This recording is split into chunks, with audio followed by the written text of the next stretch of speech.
केपीले कहिले थाइल्यान्ड जाँदैछन् अरे। म चाहिँ यो भन्छु थाइल्यान्ड गएर उतै सर्जरी गराएर साबरी खा भनेर उतै बसे हुन्छ, धन्दामा उत्रे हुन्छ। लोकतन्त्र हो, बोल्न पाइन्छ, बोल्न पनि पाइँदैन। आशिका दिल्ला जस्तो लगाएर थुनिदिन्छ। बाल टुकी बाल चालेर टुकी बालेर बस्न। तिमीहरूलाई त्यही सुहाउँछ। तेरो प्रभुहरूलाई भन्न प्रत्यक्ष कार्यकारी माइजी भनेर भन्न त प्रत्यक्ष कार्यकारी माइजी भनेर। नो भोटै भन् ल, प्रत्यक्ष कार्यकारी नो भोटै, नो भोटको सिस्टमैले भन्न, हामी देखाइदिन्छु त्यसलाई। बालेले टुकुचा होइन, पहिल्यै अरूले हामी जस्ता मान्छेहरूले, साधारण मान्छेहरूले पहिल्यै गाडिसक्थे, पहिल्यै काटिसक्थे, पहिल्यै मारिसक्थे। के छौ एमाले काङ्ग्रेसका अनुमानहरू? कुलमानलाई हटाएरै छोड्यो होइन, खुसी छौ तिमीहरू। अनि माओवादीहरू पनि, तिमीहरू पनि पानी माथिको बान त बिल्कुलै छैनौ त। कुलमान हटाउँदा हुन त विवेक गुमाएकाहरूसँग के कुरा गर्न सकिन्छ र? काङ्ग्रेसको पानी माथिको बान बस्ने प्रक्रिया उति नै छ, प्रचण्डको त उति नै छ। प्रचण्डका कार्यकर्ता त फेसबुकभरि वाल छेल, हामीले हाम्रो पालामा लोड सेडिङ हटाएको, हाम्रो प्रचण्डले लिएर आएको, हाम्रो जनार्दनले लिएर आएको कुलमानलाई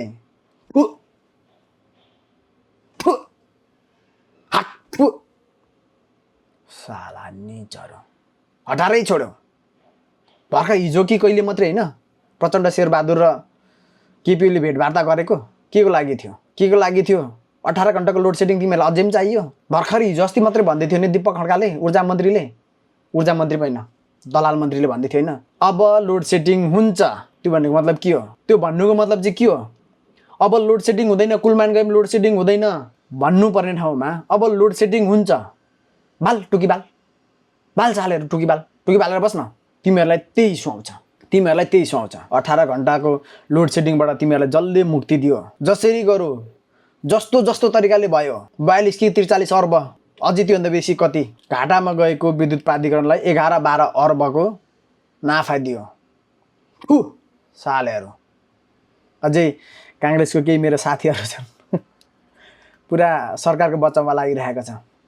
सरकारलाई टेरेन। अरे किन टेर्छ त यार?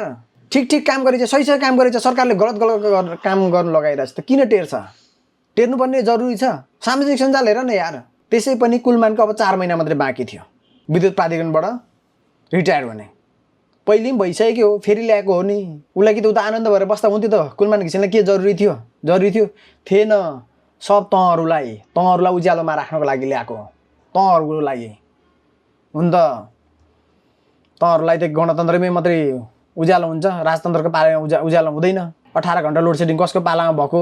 फेरि मलाई राजावादी भन्लास्, म राजावादी होइन नि फेरि। तर तँहरूको यस्तै हरकतले गर्दा म राजावादी हुनु चाहिँ बेर छैन है। फेरि यो पनि यस्तो होला जस्तो सौता कृषिले पोइ काख हग्ने भन्ने जस्तो, म त्यो पनि गर्दिनँ। तर यार साथीहरू यार, गलतलाई गलत त भन न यार। गलतलाई गलत भन्दा के जान्छ तिमीहरूको यार? गलतलाई गलत भन्न यार, गलत भन्न। गलत भइरहेछ देशमा। सरकारले गलत कदम गर्यो।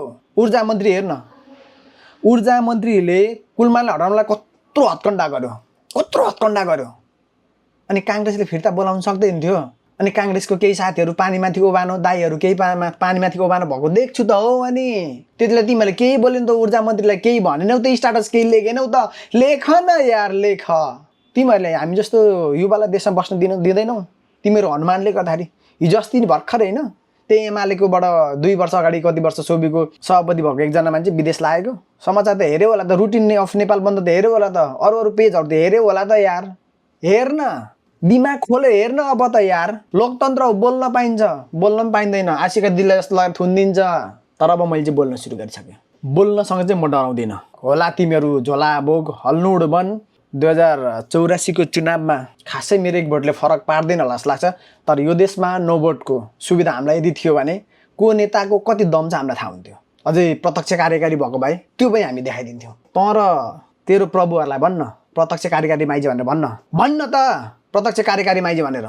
नो भोटै भन् ल, प्रत्यक्ष कार्यकारी नो भोटको सिस्टमैले भन्न, हामी देखाइदिन्छु त्यसलाई। मैले देखाइदिन्छु, म सिङ्गलले।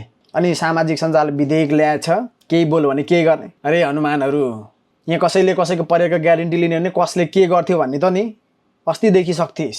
हामी जस्तो युवाहरू आफ्नो परिवारको लागि, बाउको पेट पाल्नको लागि, बिरामी बाउको हेर्नको लागि, बिरामी बच्चा हेर्नको लागि विदेश जानु परेको छ र मात्रै हो। विदेश जानुपर्ने बाध्यात्मक अवस्था भएर मात्रै हो। खानु लाउनु दुःख थिएन भने नि को कहाँ मर्थ्यो।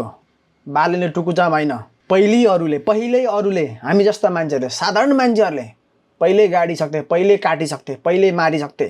तिमीहरूले कहाँको राजा कहाँको जारहरूलाई काट्यो भने तिमी उदाहरण दिन्छौ नि, नेता काटेको उदाहरण पनि छन्, नेता पनि काटिन्छन्, लोकतन्त्रमा होइन गणतन्त्रमा होइन जेमा पनि काटिन्छन्, गलत गर्नेलाई काटिन्छन्, भडासिटी छन्, के गरौँ। खैर लोकतन्त्रमा जे पनि गर्न पाइन्छ त्यो चाहिँ नेताहरूको लागि मात्रै, हामी जस्तो जनताको लागि होइन। कुलमानलाई हटाइयो तर कुलमान कानुनी रूपमा फेरि आउन सक्छन्, अदालतबाट फेरि आउन सक्छन्, यसमा म ढुक्क छु। र तिमीहरू हनुमानगिरी नै गरिराख, एक दिन तँलाई नै हक दिन्छन्, थाहा पाउँछस्।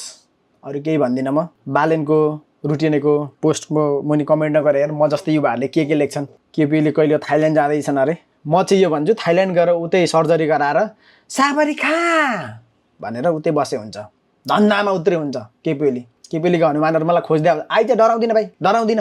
तँहरूले के गरेको छस् तँहरूले के गर्दैछस्, तेरो बाला गाली नगर्लाई। आइज भाइ। विश्वप्रकाश गगनका चम्चाहरू, विश्वप्रकाश र गगन त भाउजूको गुनिउको मुतको गन्धमै सुतेर गनाइरहेछ, तँहरू पनि गनाउने बेसी कोसिस नगर। प्रचण्डको त के कुरा गर्नु, छेपारो। प्रचण्डले पनि कुलमानलाई साटेको हो त, तिमीहरू पानीमाथिको बाँध बन्नु खोज्दैछ, साट्यो त यार।